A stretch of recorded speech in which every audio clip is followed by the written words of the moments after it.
જય શ્રી સ્વામિનારાયણ. સત્સંગ દીક્ષા મુખપાઠ મિશન રાજીપો આપણે મહંત સ્વામી મહારાજનો જે એક સંકલ્પ હતો કે 10,000 વિદ્વાનો તૈયાર કરવા છે, તો આ પ્રોજેક્ટ અંતર્ગત અમે પણ અમારા દીકરા પર્વને 315 શ્લોક મુખપાઠ કરાવ્યા છે અને એમનો ફાઇનલ મુખપાઠ પણ થઈ ગયો છે. પરંતુ આ ફાઇનલ મુખપાઠ અમે કઈ રીતે કરાવ્યો, તો અમે જાન્યુઆરી મહિનાથી એ શરૂઆત કરી અને 30મી માર્ચ સુધી અમે એને 315 શ્લોક પૂર્ણ કરાવી દીધા અને એનો ફાઇનલ મુખપાઠ પણ થઈ ગયો છે.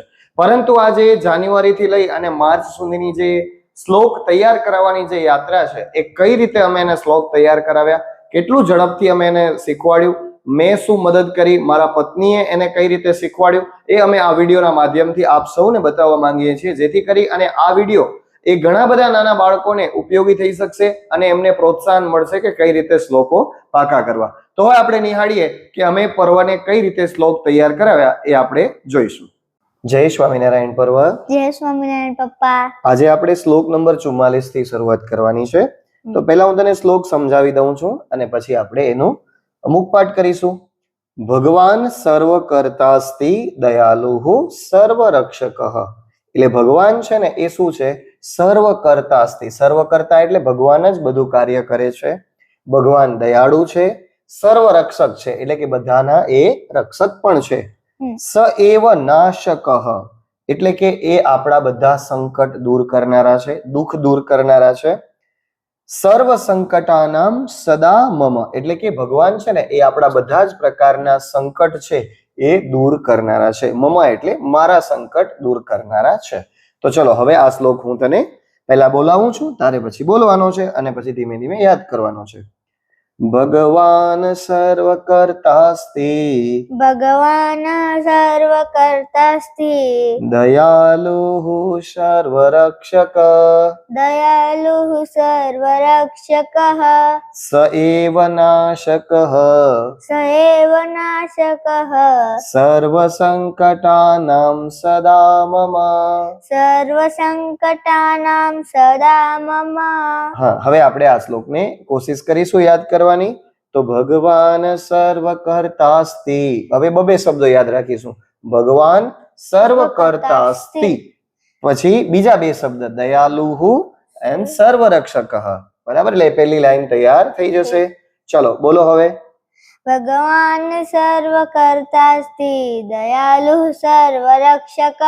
સરસ, વેરી ગુડ. હવે બીજી લાઈનમાં શું છે? સ એવ નાશક, આટલું યાદ રાખવાનું છે. સ એટલે તે, એવ નાશક એટલે કે એ દૂર કરનારા છે. સર્વ સંકટાનામ સદા મમ, સદા એટલે હંમેશા, મમ એટલે મારા. સ એવ નાશક સ એવ નાશકઃ સર્વ સંકટાનામ સદા મમ. સર્વ સંકટાનાં સદા મમ. સરસ, હવે આપણે કોશિશ કરીએ મોઢે બોલવાની. બરાબર છે, ચલો કોશિશ કરો. સ એવ નાશક સર્વ સંકટાનાં સદા મમ. સરસ, હવે આને આપણે એક બે વખત બોલીશું એટલે આપણને યાદ રહી જશે. બરાબર છે, તો આ રીતે આપણે હવેથી શ્લોકની શરૂઆત પ્રેક્ટિસ ધીમે ધીમે કરતા જઈશું. તો આ રીતે અમે પર્વને શ્લોક શીખવાડ્યા છે. દરેક શ્લોકની અંદર એને શબ્દો સમજાવી દેવાના, એનો અર્થ સમજાવી દેવાનો અને પછી એનો મુખપાઠ શીખવાડવાનો. એક લાઈન થઈ જાય એટલે એક લાઈન પૂછી લેવાની, બીજી લાઈન એ રીતે બોલાવવાની અને બીજી લાઈન થઈ જાય એટલે બીજી લાઈન એને પૂછી લેવાની. આ રીતે આખો શ્લોક એને પછી કંઠસ્થ કરાવવાનો, એક બે વખત ગવડાવવાનો અને આ રીતે એમને શ્લોક ધીમે ધીમે યાદ રહી જતા. અમે દિવસમાં આવી રીતે 2 થી 3 શ્લોક, ક્યારેક 4 શ્લોક પણ કરી જતા. આમ કરતા અમે અઠવાડિયાની અંદર 15 શ્લોક તૈયાર કરી અને રવિ સભાની અંદર એ શ્લોકનું રજીસ્ટ્રેશન કરાવી દેતા. આ રીતે જેમ શ્લોક તૈયાર થઈ જાય, 5 શ્લોક તૈયાર થયા હોય, ક્યારેક 7 તૈયાર થયા હોય, તો પછી પર્વની મમ્મી છે એ પર્વને દરેક શ્લોકનું રિવિઝન કરાવે અને છેલ્લે એ શ્લોકનો મુખપાઠ કરાવી અને એ શ્લોક એને પૂછાવી લેતી. પપ્પાએ તને 44 ને 45 બે શ્લોકનો અર્થ સમજાવીને તૈયાર કરાવ્યા ને, તો હવે હું તને પૂછાવી લઉં. Okay mummy. 44મો. ભગવાન સર્વકર્તાસ્તિ દયાલુ સર્વરક્ષકઃ સ એવ નાશક સર્વ સંકટાનાં સદા મમ. વાહ, આવડી ગયો. હવે 45. ભગવાન કુરુતે યદ્ધિ હિતાર્થમેવ તત્સદા પ્રારબ્ધમ મેદતિચ્છૈવ સ એવ તારકો મમ. વાહ, આ પણ આવડી ગયો. સરસ. આ રીતે અમે દરરોજ સવારે પૂજા દરમિયાન પણ સત્સંગ દીક્ષાના શ્લોકો સાંભળવાનું સતત ચાલુ જ રાખતા, દરરોજ આ રીતે શ્લોક સાંભળતા અને એનું મનન કરતા. अथ सत्सङ्गदीक्षा स्वामिनारायणः साक्षादक्षर पुरुषोत्तमः सर्वेभ्यः परमां शान्तिम् आनन्दं सुखमर्पये. ચલો પરવા આપણે ક્રિકેટ રમતા રમતા પણ શ્લોકો તૈયાર કરીશું, બરાબર? હું તને એક એક દડો ફેંકું, તારે એક એક શ્લોક બોલતા જવાનો છે. ઓકે, ચાલો.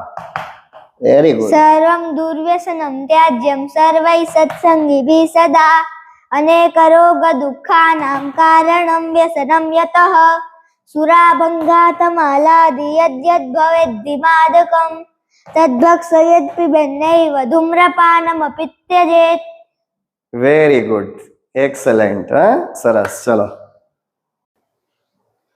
આ રીતે અમે પર્વને બધા શ્લોક તૈયાર કરાવડાવતા અને પછી હું એને પૂછાવતી, અને પરીક્ષામાં જેમ 10 માંથી 1 શ્લોક પૂછાવે છે તો એ રીતે પછી અમારે જો 50 શ્લોક થયા હોય તો હું એને 1 થી 10 માંથી 1 શ્લોક, પછી 11 થી 20 માંથી 1 શ્લોક, એ રીતે વચ્ચે સુવા ટાઈમે કે અમે જયારે ભુજ જતા હોઈએ રવિ સભામાં એ વખતે ગાડીમાં એ રીતે શ્લોક એને પૂછાવતી, અને ક્યારેક ભૂલ પડે તો ફરી બીજા નંબરનો શ્લોક પૂછાઈએ. એ રીતે એની સરસ તૈયારી થઈ જતી કે 1 થી 10 માંથી ગમે તે શ્લોક એને પૂછાવીએ તો એને નંબર સહિત આવડી જતો. અને આ રીતે સમજી સમજીને એને શ્લોક કર્યા હતા એટલે આરામથી એ શ્લોક આખા સરસ રીતે બોલી જતો, અને એના સંસ્કૃતના ઉચ્ચારણ પણ સ્પષ્ટ હતા. એના પપ્પા એને શીખવાડતા એ રીતે કે એને આખો શ્લોક આમ સરસ તૈયાર થઈ જતો.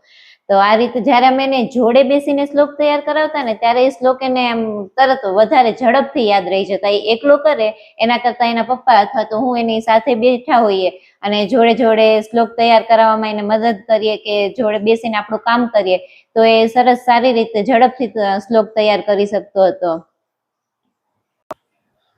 તો આ રીતે તમે પણ તમારા બાળકને સાથે રહી અને શ્લોક તૈયાર કરાવી શકો છો. અને હવે તો આપણે લગભગ 1.5 મહિના જેટલો જ સમય છે કે જેમાં આપણે આ મુખપાઠ પૂર્ણ કરવાનો છે અને તેની ફાઇનલ એક્ઝામ પણ આપવાની છે. તો આ રીતે જોડે રહી આપણે પણ વાલીએ પણ સમય આપવો પડે તો એ બાળક જલ્દીથી કરી શકે. તો સાથે રહી અને તમારા બાળકને પણ આ રીતે શ્લોક તૈયાર કરાવો અને મદદ કરો તો તમારું બાળક પણ જલ્દીથી આ મહિનામાં જ શ્લોક પૂરા કરી શકે. તો આ રીતે તમે પણ તમારા બાળકને શ્લોક તૈયાર કરાવી શકો છો. બાળકને જે ગમતું હોય એવા સમયે તમે જો એને શ્લોકની તૈયારી કરાવશો તો એ સારામાં સારી રીતે તૈયારી કરશે. રમતી વખતે, ક્યારેક નાસ્તો કરતી વખતે, ક્યારેક એમ જ વાતો કરતા હોઈએ ત્યારે પણ આપણે એમને શ્લોક પૂછી શકીએ છીએ. 10 શ્લોક પૂરા થાય, 10 શ્લોકમાંથી 1 શ્લોક આપણે એને પૂછી શકીએ.